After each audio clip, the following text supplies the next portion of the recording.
முதல் ஐபிஎல் கோப்பையை வாங்கியவுடன் உடனே கலைக்கப்பட்ட ஆர்சிபி அணி. பிசிசிஐ காட்டிய திடீர் அதிரடி, ரசிகர்கள் பேரதிர்ச்சி. அதாவது, நடந்து வந்த ஐபிஎல் தொடரில் இறுதிப் போட்டியில் சூப்பராக விளையாடி ஐபிஎல் கோப்பையை கைப்பற்றியிருந்தது ஆர்சிபி அணி. இறுதிப் போட்டி மட்டுமல்லாமல் இந்த வருட ஐபிஎல் சீசன் முழுவதுமே ஆர்சிபி அணி மிரட்டலாக விளையாடியிருந்தது.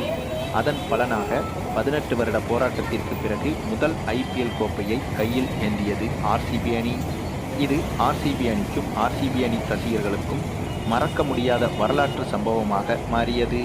அதே சமயம் இந்த சம்பவம் ஆர்சிபி அணியின் தலையெழுத்தையும் முடிவுக்கு கொண்டு வந்த சம்பவமாகவும் மாறிவிட்டது.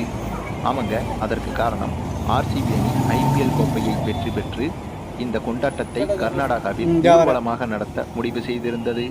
இதற்கு அனுமதியும் கேட்டிருந்தது. ஆனால் காவல்துறை தரப்பில் உளவுத்துறையின் அறிவுறுத்தலின்படி